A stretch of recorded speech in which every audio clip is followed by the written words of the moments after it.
Esta semana terminamos nuestro estudio de la evidencia bíblica del gobierno congregacional. Y en este estudio estamos tratando de responder la pregunta: ¿en qué áreas ejerció la iglesia local del Nuevo Testamento autoridad y responsabilidad en sus iglesias? Y hemos visto hasta este punto, la semana pasada vimos la área de la doctrina, la enseñanza de la iglesia. En esta semana vamos a ver en cuanto a los representantes de la iglesia, la membresía de la iglesia y las finanzas de la iglesia. La semana pasada, como resumen, vimos la autoridad de la iglesia local en cuanto a la doctrina. Y vimos el patrón en Hechos 15. Dice: entonces pareció bien a los apóstoles y a los ancianos con toda la iglesia. Entonces tenemos la revelación y la autoridad de los apóstoles, y después el liderazgo de los ancianos, y después la afirmación o la aprobación de toda la iglesia, la membresía de la iglesia.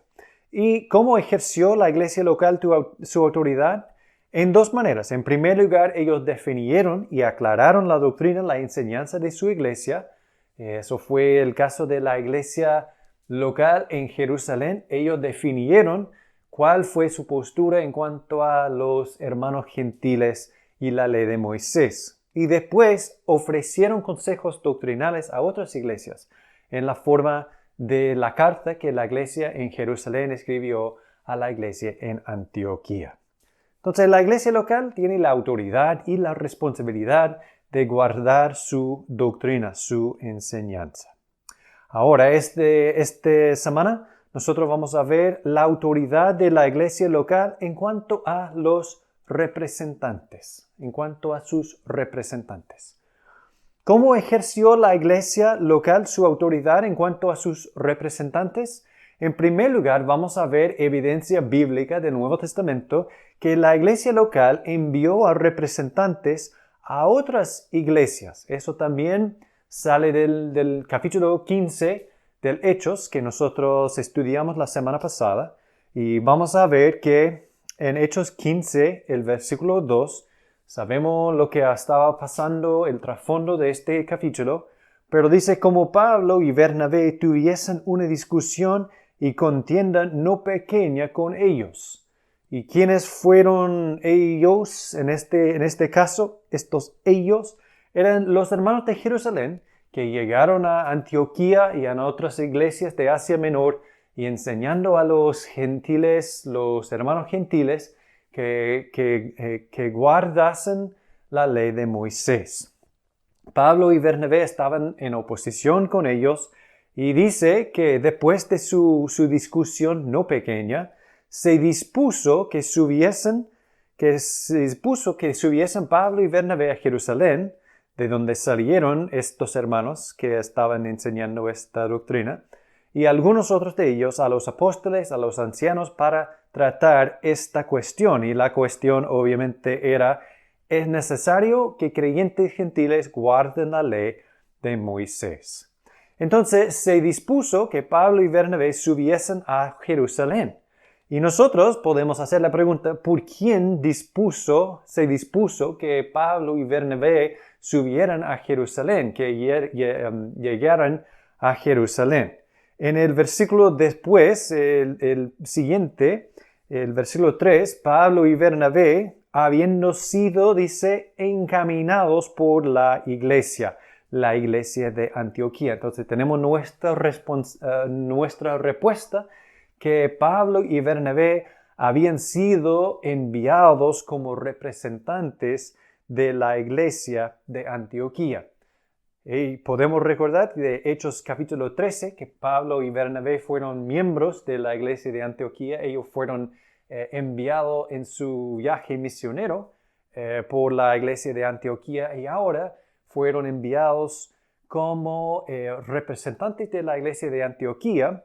Ellos pasaron por Fenicia y Samaria contando la conversión de los gentiles y causaban gran gozo a todos los hermanos. Y llegados a Jerusalén, estos mismos, los representantes de la iglesia en Antioquía, Pablo y Bernabé, fueron recibidos por la iglesia y los apóstoles y los ancianos, la iglesia de Jerusalén, y refirieron todas las cosas que Dios había hecho con ellos. Entonces vemos en estos dos versículos dos representantes de una iglesia local, la iglesia de Antioquía, enviados a otra iglesia local, la iglesia de Jerusalén. Y esta iglesia local, Jerusalén, recibió a los representantes de otra iglesia. Es decir, que no había otro grupo, otro cuerpo, otra junta de personas que estaban manejando todo eso. Fueron asuntos de iglesias locales. Entonces, lo que vemos en este pasaje, dos iglesias locales enviando y recibiendo a representantes. La iglesia de Antioquía enviando representantes de su propia iglesia a la iglesia de Jerusalén. Entonces, ¿cómo ejerció la iglesia local su autoridad? Envió a representantes a otras iglesias. También, en el caso de la iglesia de Jerusalén, recibió a representantes de otras iglesias. Y también podemos ver que la iglesia local en el Nuevo Testamento responsabilizó a sus representantes. Y para ver esto vamos a 2 de Corintios capítulo 8.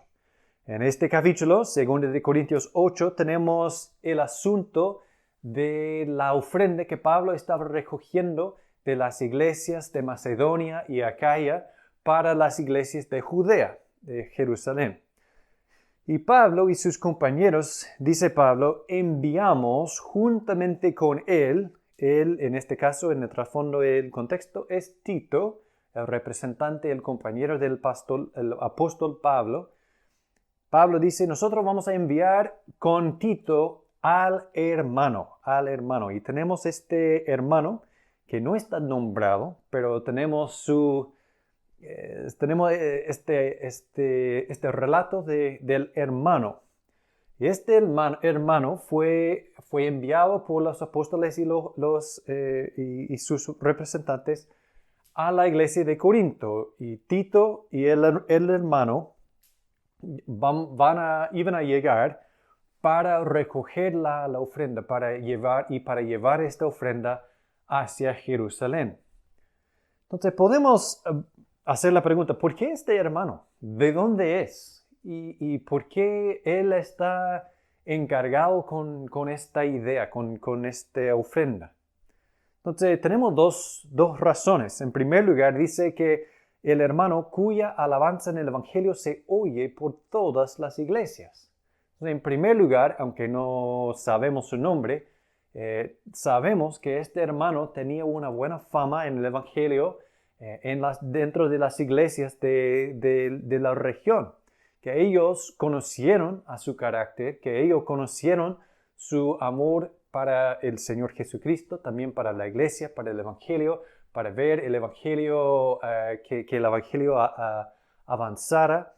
Entonces, él tenía esta fama, cuya alabanza en el Evangelio se oye por todas las iglesias.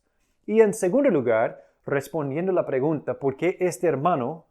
Entonces, el versículo 19 dice, y no solo esto, sino que también fue designado por las iglesias como compañero de nuestra peregrinación para llevar este donativo que es administrado por nosotros para gloria del Señor mismo y para demostrar vuestra buena voluntad. Entonces dice que este hermano fue alguien que representa a las iglesias que estaban enviando esta ofrenda a Jerusalén. Y de nuevo, pensando bien en el asunto, no tenían la ventaja de transferencias o un cheque, entonces estaban enviando plata y en un viaje de muchos kilómetros y a personas a los quienes no conocieron.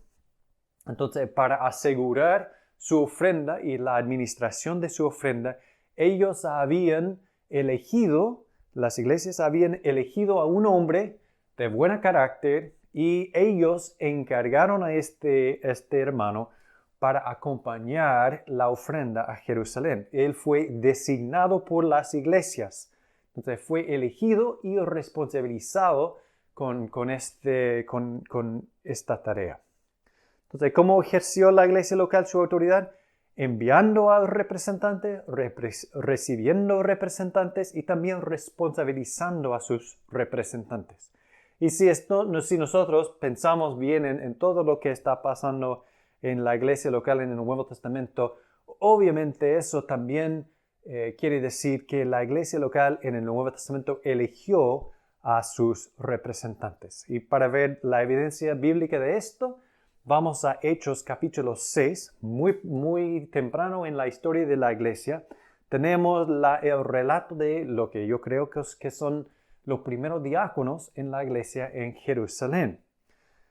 Dice Hechos 6, 2 y 3, entonces los 12, obviamente hablando de los apóstoles, los 12 apóstoles convocaron a la multitud de los discípulos, es decir, la iglesia reunida, y los apóstoles, aunque tenían toda la autoridad de Jesucristo, ellos reunieron a la iglesia, convocaron a la multitud de los discípulos de la iglesia en Jerusalén, y ellos dijeron, no es justo que nosotros dejemos la palabra de Dios para servir a las mesas. Entonces podemos recordar el relato que había muchas viudas en la iglesia en Jerusalén y necesitaban de mucha atención y los apóstoles no alcanzaron ayudar a todos estos, pero ellos dijeron, y los apóstoles presentaron este plan, esta idea a la iglesia reunida de Jerusalén, la iglesia local,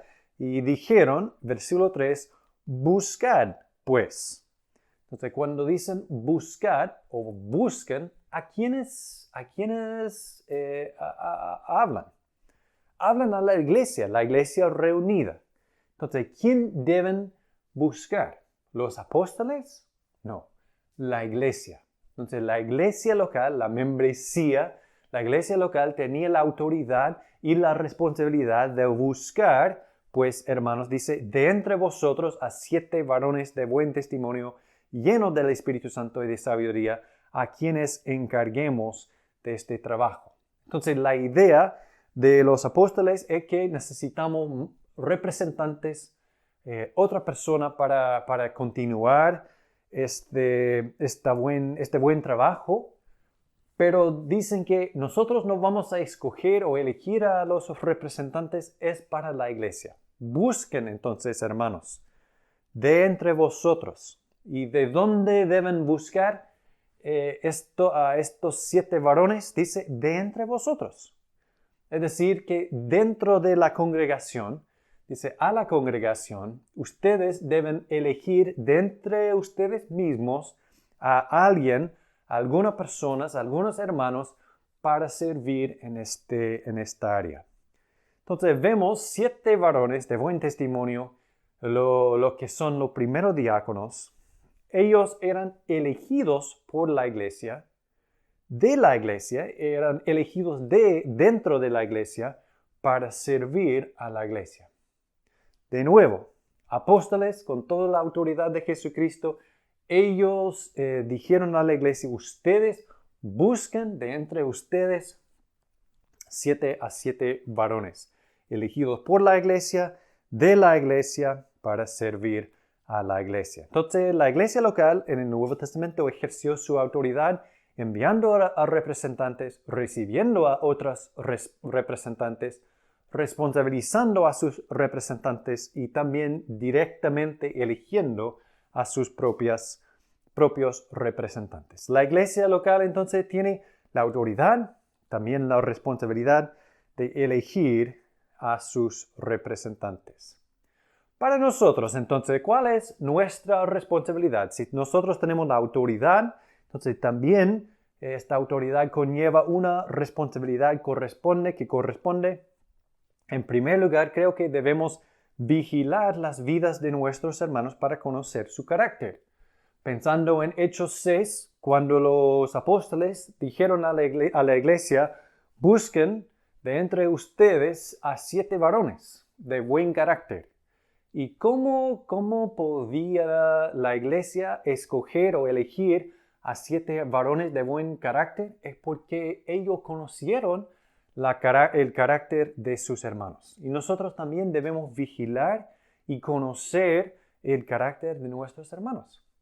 Es necesario y también es parte de nuestra responsabilidad los unos a los otros. Debemos vigilar las vidas de nuestros hermanos para conocer su carácter. Y eso también debemos tomar en serio la elección de ancianos, de diáconos, de otros representantes de la iglesia. Porque no es solamente a quien me cae bien, o no es solamente debemos elegir a personas que son de buena onda, pero debemos elegir a hermanos, a hermanas para hacer las cosas de nuestra iglesia que son de buen carácter. Y por eso es necesario que conozcamos su carácter. Podemos pensar entonces en la palabra de Pablo a Timoteo. Y nosotros también debemos decir lo mismo, no debemos imponer con ligereza las manos a ninguno, ni participar en pecados ajenos. Entonces debemos tomar en serio la elección de nuestros ancianos, de nuestros diáconos, de otros representantes de nuestra iglesia. ¿Por qué? Porque la iglesia local tiene la autoridad y la responsabilidad de elegir a sus representantes. En segundo lugar, hoy día, la autoridad de la iglesia, vamos a ver la iglesia local en cuanto a la membresía. Y en el Nuevo Testamento, ¿cómo vemos que la iglesia local ejerció su autoridad en cuanto a la membresía? En primer lugar, creo que podemos ver esta autoridad en el asunto del miembro que la iglesia en Corinto debiera haber echado de su membresía. Y la iglesia local demostró su autoridad echando a algún miembro fuera de la membresía, y vamos a 1 Corintios 5, por la votación de la mayoría.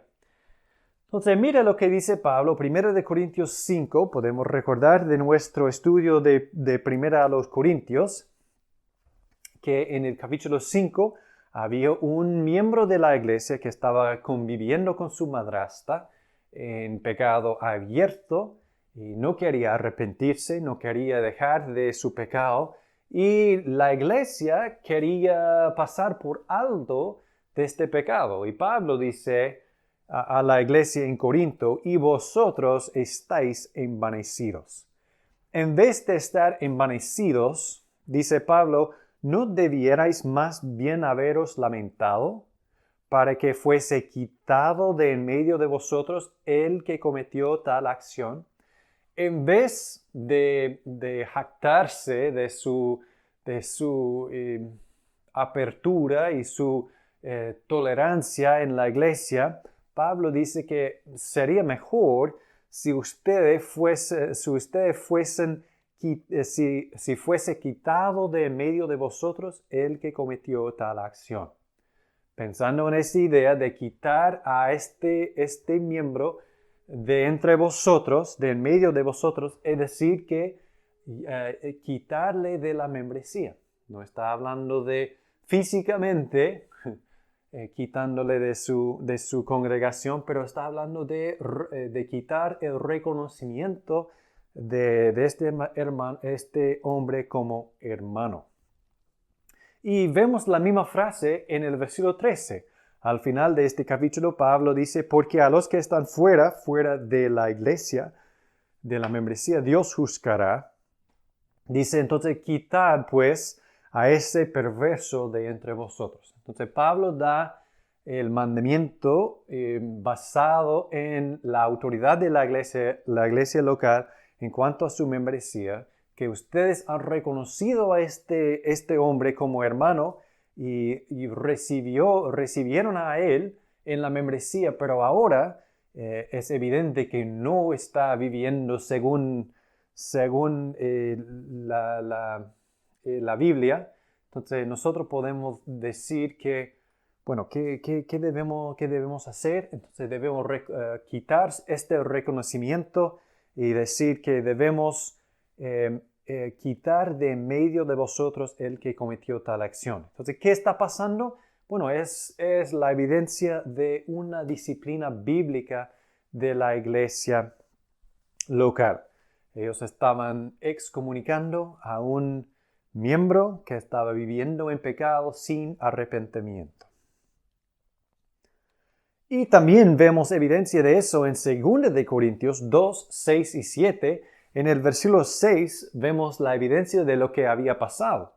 Y dice, versículo 6, le basta a tal persona, de nuevo hablando de lo mismo, que parece que los corintios sí habían echado fuera de la membresía a este hombre que estaba viviendo en pecado. Pero dice, le basta a tal persona esta reprensión hecha por muchos.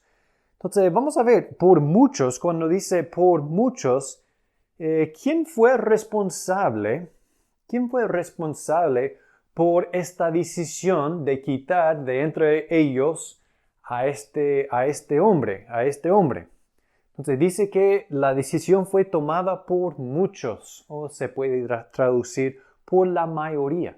Entonces, de nuevo tenemos evidencia de que esta excomunicación de un miembro de la iglesia fue una decisión tomada por la iglesia local,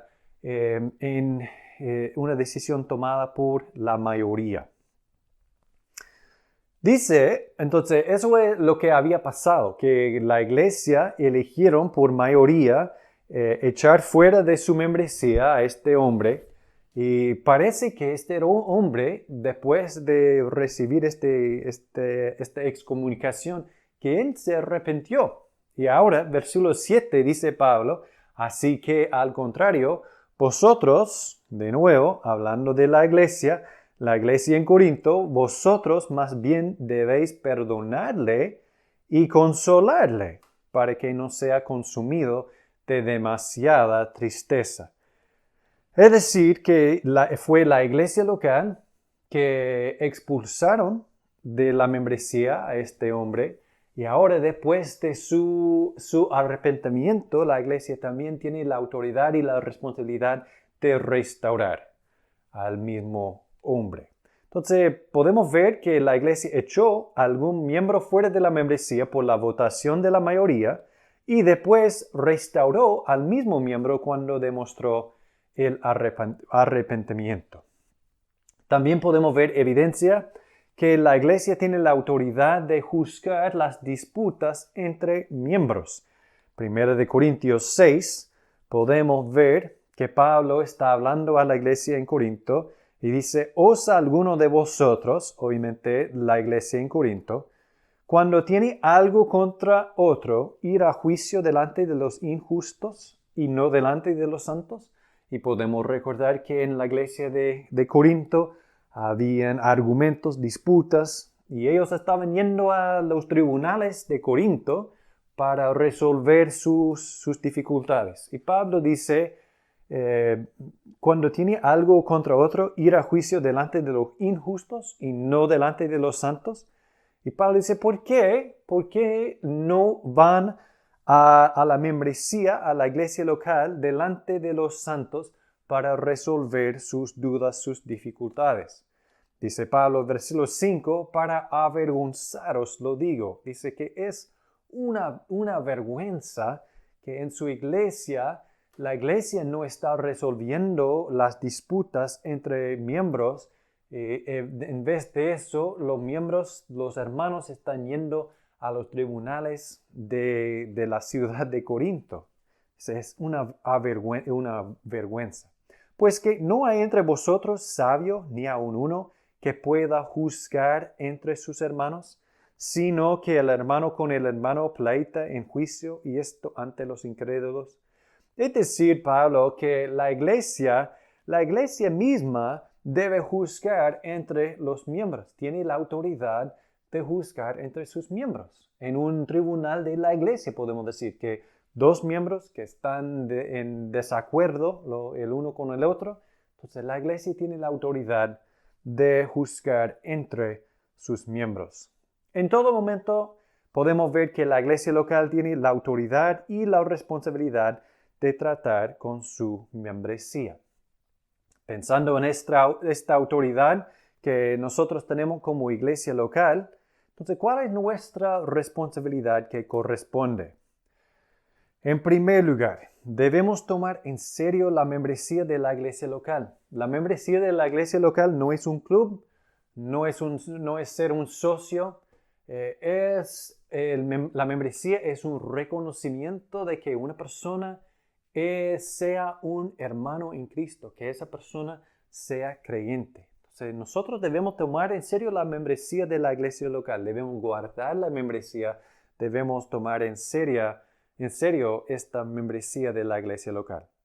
En segundo lugar, debemos poner en práctica los pasajes que nos hablan de los unos a los otros. Y tenemos la serie que predicó el pastor Andrés hace algunos años ahora sobre los pasajes que nos hablan de los unos a los otros. Es necesario, nosotros tenemos una responsabilidad a nuestros hermanos y debemos poner en práctica estas responsabilidades. Y en tercer lugar, debemos abrirnos con nuestros hermanos. Debemos demostrar una cercanía con nuestros hermanos, una apertura con nuestros hermanos para que podamos participar en la vida espiritual de nuestros hermanos los unos con los otros. Y eso es necesario y también nos ayuda a entender nuestra responsabilidad en cuanto a la membresía de la iglesia local.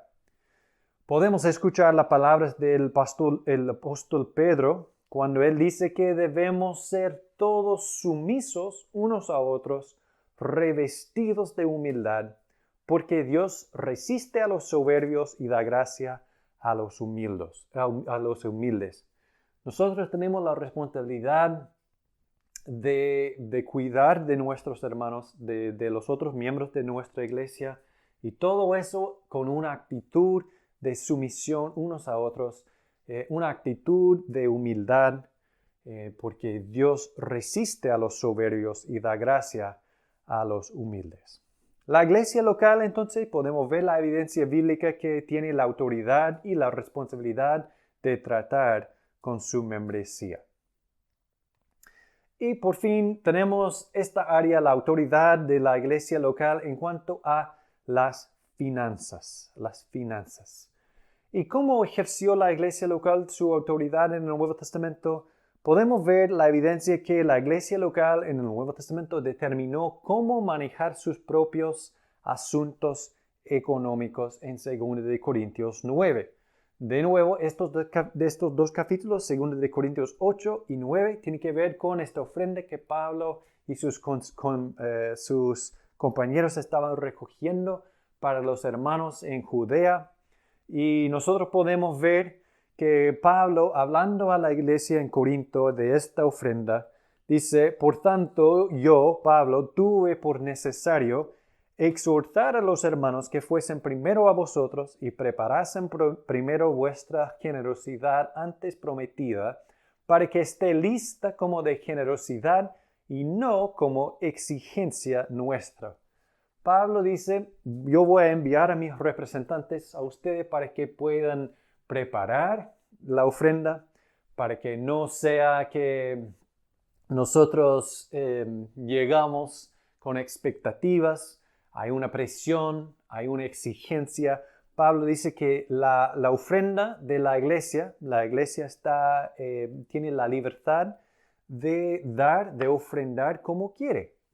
Y dice que esta ofrenda debe ser está lista como de generosidad y no como de exigencia nuestra. Es decir, que aunque Pablo es un apóstol de Jesucristo, él no está exigiendo que la iglesia ofrende, él está dando a la iglesia la oportunidad de tomar la decisión de ofrendar en la manera, en el monto que ellos quieren, para que esté lista como de generosidad y no como exigencia nuestra. Y también en el versículo 7 dice: cada uno dé como propuso en su corazón, no con tristeza ni por necesidad, la misma idea, porque Dios ama al dador alegre. Y de nuevo, aunque este versículo aplica más directamente a los individuos, que obviamente dice cada uno dé como propuso en su corazón, pero también eso también tiene que ver con la iglesia. Pablo no exige a la iglesia como cuota, como necesidad, como un monto fijo que la iglesia debe ofrendar, debe dar, debe pagar, pero dice, no es por necesidad, porque Dios ama al dador alegre. Es decir, que la iglesia tiene la libertad en cuanto a la ofrenda, al monto de la ofrenda, a la ofrenda en sí. Si quieren participar, fácilmente pueden. En cuanto al monto, ellos tenían la libertad de tomar la decisión. Entonces, ¿cómo ejerció la iglesia local su autoridad en cuanto a las finanzas? Ellos determinaron cómo manejar sus propios asuntos económicos. Entonces podemos ver que la iglesia local en el Nuevo Testamento tiene la autoridad y la responsabilidad de manejar sus finanzas. Para nosotros, hoy en día, tenemos la autoridad de manejar nuestras finanzas como iglesia local. ¿Cuál es nuestra responsabilidad que corresponde? Bueno, en primer lugar, debemos recordar, creo que es importante que recordemos que el propósito de la iglesia no es ganar dinero. Es muy fácil pensar en la iglesia como una empresa, que el propósito de nuestra iglesia es ganar dinero. Podemos medir el éxito de nuestra iglesia si hemos ganado dinero, si tenemos más plata, si el monto de la cuenta en el banco es más alta que el año pasado. Entonces estamos bien por eso. Pero no es la verdad. El propósito de la iglesia no es ganar dinero. ¿Cuál es la misión de la iglesia? Es hacer discípulos de Jesucristo. El dinero que tenemos en la cuenta bancaria, el edificio que hemos comprado, los recursos que tenemos, todo eso son herramientas para que alcancemos nuestra misión, que es hacer discípulos de Jesucristo. Si tenemos todos los recursos, si ganamos mucho dinero, si amontamos la plata, pero no estamos haciendo discípulos, entonces no estamos bien. No estamos bien. El propósito de la iglesia no es ganar dinero. A la otra vez, entonces es necesario que tengamos algunos recursos, es necesario que tengamos plata, es necesario que tengamos una cuenta. Y en estos asuntos debemos ser fieles con el dinero de la iglesia local. Todo eso es obviamente de Dios. Dios nos ha entregado estos recursos y debemos ser buenos mayordomos de lo que Dios nos ha entregado. Debemos ser fieles con el dinero de la iglesia local. Y eso significa que los que manejen las finanzas de la iglesia, cualquiera sea, deben tener cuidado de hacer todo con honestidad. La integridad de nuestro trato de las finanzas es esencial, es necesario. Y también podemos escuchar las palabras de Pablo en 2 Corintios 8, cuando dice que debemos procurar hacer las cosas honradamente, no solo delante del Señor, sino también delante de los hombres. Y también dentro de este contexto de una ofrenda, de un asunto económico, dice Pablo que debemos procurar hacer las cosas honradamente, no solo delante del Señor, por supuesto, sino también delante de los hombres. La iglesia local entonces tiene la autoridad y la responsabilidad de manejar sus finanzas. Para resumir, la evidencia bíblica del gobierno congregacional es decir que la autoridad humana final de la iglesia local es la membresía. ¿Qué evidencia vemos en el Nuevo Testamento? O podemos hacer la pregunta así: ¿en qué áreas ejerció la autoridad y la responsabilidad la iglesia local del Nuevo Testamento? Bueno, por lo menos en 4 áreas. En primer lugar, la iglesia local tiene la autoridad de guardar su doctrina, la enseñanza de su propia iglesia. En segundo lugar, de elegir y responsabilizar a sus representantes a sus representantes. En tercer lugar, tratar con su membresía. Admitir a la membresía a algunos hermanos que dan reconocimiento de que sean hermanos en Cristo y también la responsabilidad de ejercer la disciplina bíblica cuando sea necesario y también de elegir en una forma buena y en una forma que agrada a Dios a sus representantes, sus líderes, sus ancianos, sus diáconos y otros. Y en cuarto lugar, manejar sus finanzas para administrar los recursos físicos que la iglesia tiene como herramientas para cumplir con su comisión de Cristo mismo de hacer discípulos de Jesucristo. Nosotros podemos ver que tenemos en estas 4 áreas la autoridad y la responsabilidad de la iglesia local, guardar su doctrina, elegir a sus representantes, tratar con su membresía y manejar sus finanzas.